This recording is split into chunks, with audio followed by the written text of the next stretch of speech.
This tiny little camera is super versatile and very capable of capturing some incredible footage, especially if you have the right settings. So let's explore some of the general settings that I recommend first. So we want to swipe down here and we want to click on the gear icon right here. What you want to do is you want to scroll down and you want to make sure your video encoding is set to H.265. You want to make sure the video bitrate is set to high. It's probably going to start off at standard. You don't want standard, you definitely want the highest quality. And then make sure you do the gyroscope calibration the first time if you haven't done this yet. So you want to follow the instructions on here to do that. You're going to take this piece out right here and we're going to set it right there. And then what we can do is we can click start calibration and it's going to give a countdown and then it's going to proceed to calibrate. And it's very important to do this starting off. You want to make sure this is calibrated properly. It's going to ensure you get proper stabilization and all of that with flow state. And once you've done that, you can pop it back in. What we want to do is we want to hit the back arrow here and we want to scroll left one time. And I recommend having the level indicator and the grid on.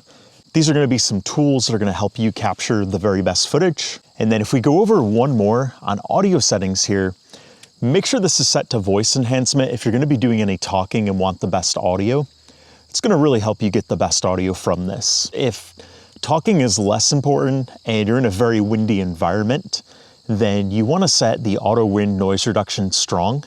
This will be like if you're cycling, running, if you're at a beach on a really windy day, make sure to set that. At that point, we've set all the key settings. You can swipe up.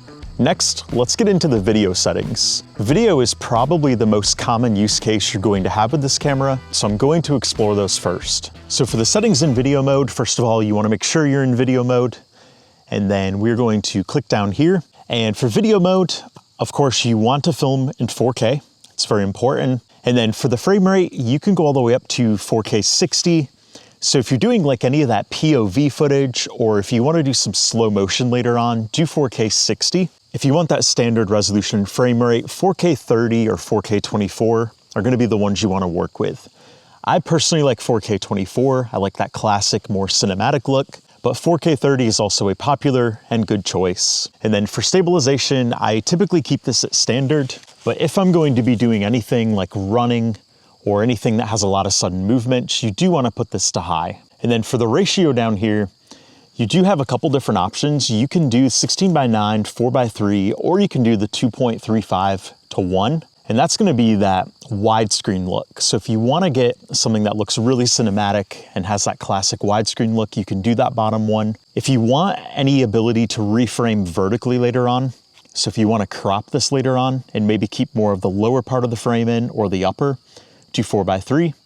But if you don't wanna do any of that, just keep it at 16:9.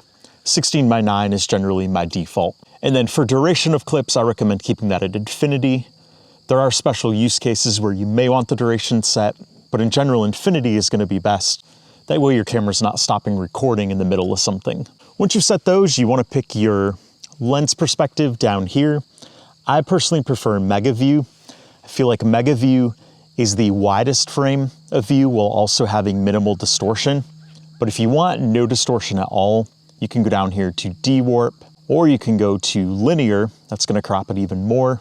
If you want the horizon lock, you can do this one right here, and that's gonna keep that 45-degree lock. So unless you tilt your camera more than 45 degrees, it's gonna keep the horizon locked. And then down here, you can do the 360 horizon lock. And the nice thing about the Go Ultra is you can do 360-degree horizon lock in 4K. So that is pretty cool. And this one can be very useful if you're gonna be doing just a ton of movement with that camera. Maybe if you have it attached to your dog, or if a child's running around with it, something like that, it can be a great option. For my use cases, I generally stick with Mega View. And then finally, we wanna set the parameters over here. So a couple considerations as you go through these. For the color mode, I like to just keep this at standard. I find that works best. But you do have a whole bunch of different options down here. And I recommend selecting the one that best fits the story you're trying to tell. But I'm going to stick with standard as my default. And then over here, if you want the portrait mode where it enhances facial brightness and skin texture, you can do that. I keep this off. I don't like what it does to my footage, so I recommend keeping it off. For the EV mode, I like to do -0.3. And the reason for that I feel like this camera can tend to overexpose slightly. And then -0.3, especially if you have clouds in the sky, anything like that, it's going to get you good footage that's not overexposed while still preserving that highlight detail. And then for the white balance, I recommend putting this to a static setting. It's gonna probably start off on auto, but you wanna click M and then you can scroll down. If it is daytime, 5600K is going to serve you well. If it is around sunrise or sunset, then I recommend 6500K. Face priority is the default here, and I do recommend having face priority on. I find that that does the best with this filming. And then jitter blur reduction, you can keep that off because there is a dedicated night mode on here that I recommend for that low light. The jitter blur is going to happen when you have too slow of a shutter speed because the stabilization on here is electronic image stabilization, and it needs a fast enough shutter speed to have properly sharp frames in order to give you footage that doesn't have that jitter in it. We'll talk more about that low light mode in a moment, but for this default video mode, I recommend keeping this off. And then for the sharpness down here, you have the options of low, medium, and high. If you were in a place like the woods right here, where there's a lot of trees and leaves and grass, I recommend low. And the reason for that is if you have the sharpness at medium, and definitely if you have it at high, it's going to look very overly sharp because it's all of those little details that are being sharpened, and it doesn't look as good. So I recommend low. But if you're in a setting where it's mostly wide open and you have a view of the sky, of the ocean, or if you're in a field where there's mostly sky, then I recommend doing medium. I do not ever recommend using high. I find that high looks very over sharpened and the footage just does not look good with high.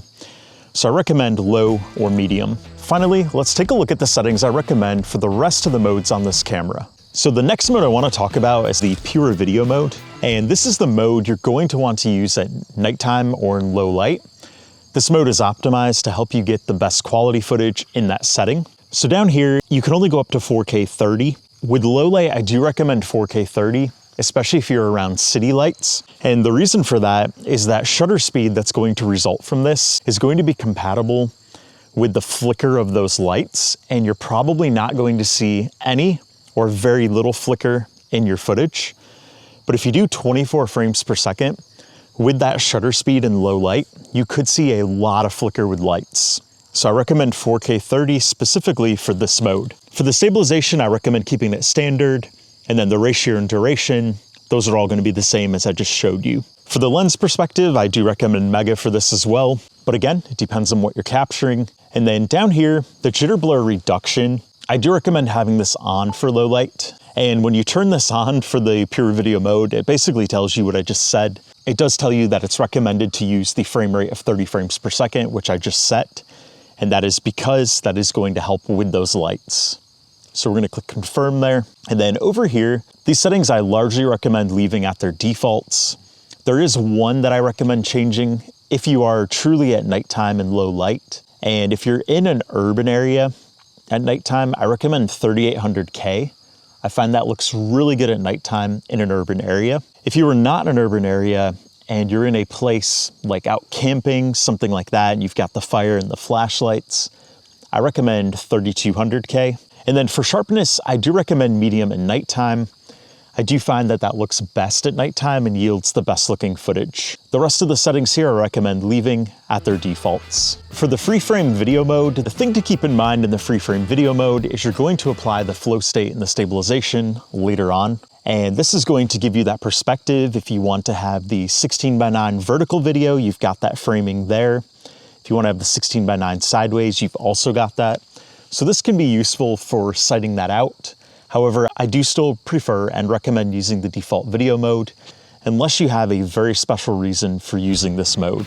The next mode on here is Toddler Titan, and it kind of goes through explaining how to do this here. And so it does mention we suggest using a micro lens, and that does allow you to control it via the action pod right here. So if you decide to do that, these settings here, I do recommend setting them to the same settings as the default video mode, which I won't show again since I've already shown you those, but I do recommend doing that. Now the time shift mode, this is a cool one. Time shift, you're basically getting a time lapse, but you're moving with the camera. You don't have to have it still like you do with a time lapse. So for this mode, I recommend keeping it the 4K 30. You don't want to go lower than 4K Keep the stabilization standard and the ratio 16:9 and the duration infinity. And then for the perspective, I like to do mega for this. I find the mega looks best. It gives you that nice wide perspective with minimal distortion. And then for the advanced parameters here, I like to use the standard color mode, but I do like to do the EV of -0.3 just to help preserve those highlight details. And for the white balance, I do like to set this to the manual value. That way it's not changing during the time shift. And then for sharpness, it's going to be the same rules as the default video mode. Most of the time when I'm doing this mode, I am in a fairly open area, so I'm going to keep my default set to medium. Time-lapse mode, I love the time-lapse mode in this camera. It's so tiny, which allows you to mount it in very creative places for getting pretty cool time lapses. So the first thing we want to set is we want to set the resolution up here, which the only option is 4K, so that makes it nice and easy. Same thing for frame rate. For the scenes down here, you have a bunch of different default options that you can toggle between, but what I recommend is I recommend just keeping this set to the default, and then I recommend manually changing these over here. That way you can get consistent results. So for the interval, if you're doing a couple-hour time lapse during the day and you want to capture clouds, things like that, I recommend 5 seconds. That is a good daytime interval. If you are doing a sunset, I recommend 1 second or 2 seconds, depending on how long you're going to film it. If you're going to do like an hour of filming around a sunrise or a sunset, I recommend 2 seconds. But if you're going to do like only 15 minutes or half an hour, I recommend 1 second. That way you're going to have plenty of footage to work with later on. You can always speed up a time lapse when editing later on, but we're going for the best straight out of camera. For the shoot length, I recommend keeping that at infinity. That way you can start it and stop it, and you're not going to have it going off on you and potentially missing something that you otherwise would have captured. In general, my default is 2 seconds for this mode, so I'm going to keep that set there. For the perspective, I highly recommend Mega View. With a time lapse, it's great to have a wide perspective. That way you can crop it later on and have some reframing flexibility. Then over here for the color mode, I do recommend the standard. For the EV, I recommend -0.3. And if you are doing a sunset and you have this facing toward the sun, I do actually recommend doing -0.7. The sun is obviously a very bright object in the sky, and if there are any clouds involved, you want to make sure none of those highlights get overexposed. But for pretty much any other time lapse, keep it at -0.3. For the white balance, if it's during the day, set it to 5600K. And if it is at sunrise or sunset, set it to 6600K. It's going to get you some really good looking footage at those times of day. And then for the sharpness down here, I generally recommend setting this at low for time lapses. The reason I recommend low is it gives you that smoother appearance and it just flows better. If you have medium, it's going to look a little bit over sharp and it's not going to flow as smoothly, and definitely don't do high for time lapses. That's going to not flow well at all. For the loop recording mode, the settings are going to be the same as the default video mode. The only difference is you're going to have the ability to select how long you want it to loop and when you want it to stop looping. And those parameters are going to be set down here. And so the loop duration, you have infinity all the way up to 30 minutes. And that ultimately is just going to be how long you want it to record before it loops again. So if you're at a sporting event, if you're fishing, something like that, you want to select the loop that best fits your scenario. So it's really just going to depend on how much storage space you have, how much you're willing to let it loop. But then these settings over here, these are going to be the same as the default video mode. For the slow motion mode, this is a cool mode on here, but I only recommend using it if you want really slow motion. The reason for that is you are automatically stuck at no higher than 2.7K. And 2.7K footage, you're kind of limited by that later on. It is really nice to have 4K in the year 2025. And in 4K mode, you can of course do 4K 60, which with a 30 frames per second timeline allows you to slow it down to 50% of the original speed.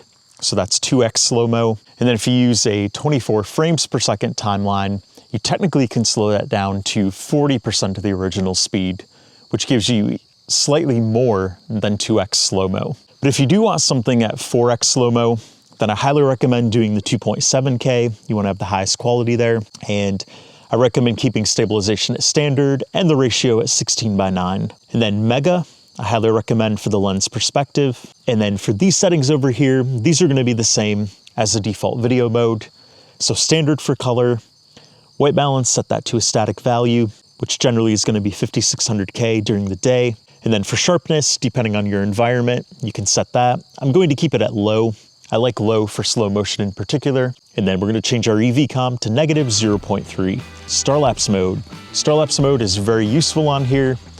I actually did some filming with this again just last night. I captured some great Milky Way perspective. So let me show you the settings I used. First of all, your resolution, you are stuck at 12.5 megapixels, and that may sound bad, but that's actually a good thing, because with the lower megapixel, there's better noise management in low light, so your footage ends up looking a lot smoother and higher quality.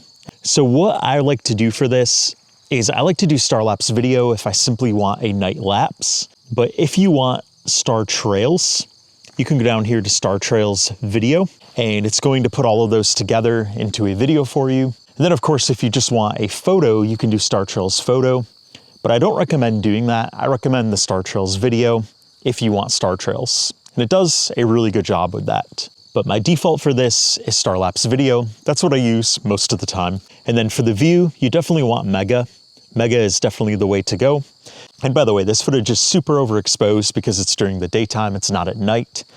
When you set this up at nighttime, if you're in a very dark, starry environment like I was last night, the screen is basically going to look black. You're not really going to get a preview, but trust the camera, it is going to capture some really good footage like this night lapse right here.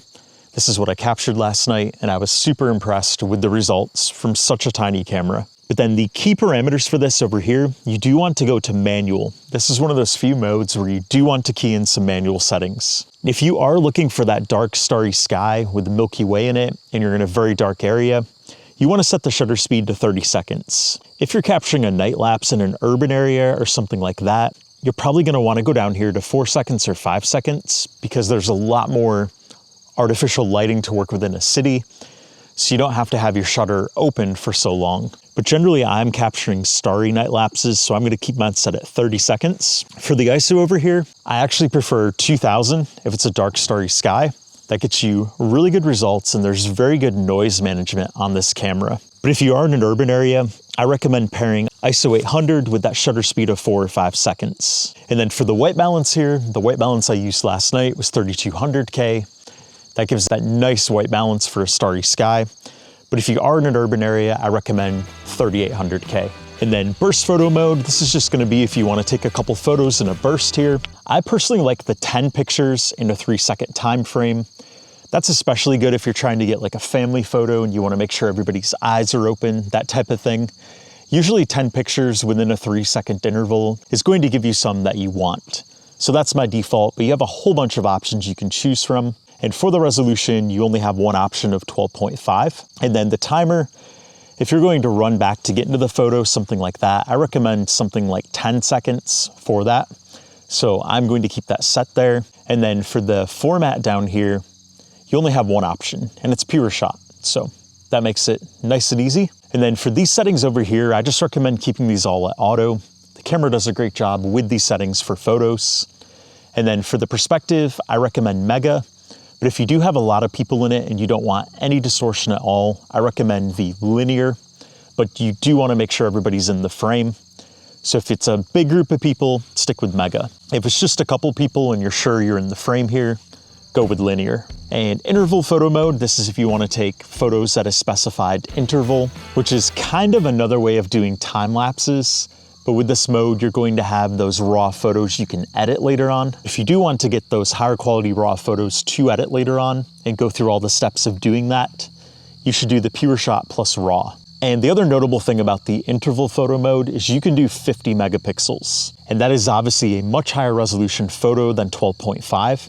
So if you're doing a time lapse with this and it's during the day, I do recommend the 50 megapixels. You're going to get huge photos, so make sure you have enough storage space in here. But it is going to be quite a bit to work with. And then for the interval, you do have options here. I generally stick with the 3 seconds if I'm doing a time lapse this way, but you can customize this all the way up to 120 seconds. And then for the ratio, I do recommend the 4:3. That's gonna give you some motion you can add if you're doing a time lapse. And then for the timer, I recommend 3 seconds. That way you can start it recording, and then you can get away from the camera, and it gives it a chance to stop moving. For the view here, I recommend Mega. And then for these settings, I do recommend changing the EV value to -0.3, and then white balance, adjust that for your time of day. And then finally, the photo mode. This is just your standard photo mode. For this one, I do recommend 50 megapixels. You want to get the highest quality. You can always zoom in and crop it later on. And then for the format, I recommend PureShot plus RAW if you want to do any editing later on. If you don't want to, if you just want it straight out of camera, do PureShot. And then for the ratio, I do like the 4:3. That is a more common photo ratio. And then for the timer, again, if you want to run and get into the photo, you want to set some type of timer here that allows for that. But if you are doing just handheld photos, you probably want to have timer off.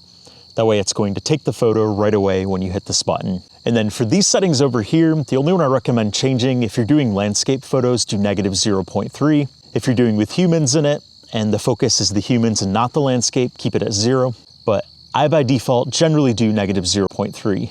I don't recommend changing any of these other values. I find the defaults here work great for photos. And of course, you may have seen this menu up here where it's preset. So if you want to save any presets on here, you can do that. And the way you do that is you scroll all the way to the end of the menu here, and then you hit the plus, and then you can edit the settings, and you can also do several custom presets. In fact, you can go all the way up to 20, which is a ridiculous amount of presets. So all you have to do is just click on these and you can edit the various settings in here, which is very cool. I love it that they did this. So I'm not going to go through and save all of those, but I just wanted you to know that there are a bunch of options there within these different modes. If you found this video helpful, hit that like button and let me know in the comments below what your favorite use case is for the Go Ultra.